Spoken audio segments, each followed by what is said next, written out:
Sebanyak 131 UMKM serta perajin Jembrana maupun UMKM Kabupaten Kota Subali turut serta dalam pameran kerajinan dan industri yang digelar Pemkab Jembrana di halaman parkir Puspem kantor Bupati Jembrana.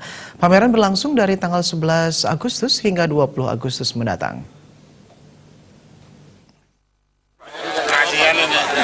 Pameran dibuka dengan pengguntingan pita oleh Bupati Jembrana pada Minggu malam. Pembukaan dihadiri Wakil Bupati Jembrana Imade Kembang Hartawan, Ketua DPRD Jembrana Iketut Sugiase, Forum Komunikasi Pimpinan Daerah Jembrana, Pimpinan OPD, BI, Dirut BPD Bali. Kepala Dinas Koperasi Perindustrian Perdagangan Jembrana Ikomang Agus Adinata dalam kesempatan tersebut menjelaskan, pameran kerajinan ini bertujuan memberikan kesempatan kepada para pengrajin Jembrana sekaligus generasi muda mempromosikan hasil kerajinannya melalui stand-stand yang sudah disediakan.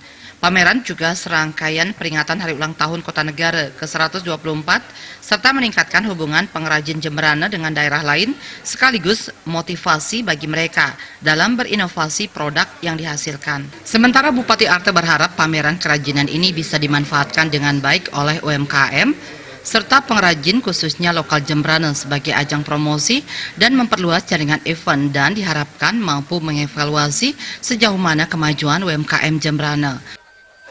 Saya sebagai pimpinan daerah ini kan rutinitas setiap tahun dalam rangka menyambut hari ulang tahun Kota Negara sekaligus 17 Agustus kita selalu mengadakan seperti ini.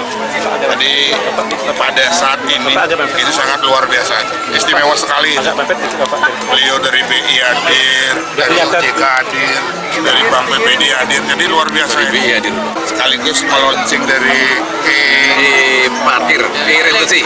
retribusi. Jadi sekalian itu untuk pasarnya itu sekaligus di launching pada malam hari ini. Saya sebagai pimpinan daerah dalam hal ini sangat antusias untuk membantu mereka para UMKM yang ada di Jembrana supaya bisa menggunakan dari apa yang sudah menjadi program nasional itu. Maka dari itu dengan penggunaan non tunai jadi lebih praktis, jadi tidak perlu bawa. Acara pembukaan pameran juga diisi launching layanan e-retribusi pasar, ditandai penandatanganan surat perjanjian kerjasama antara Pemkab Jembrana dengan BPD Bali.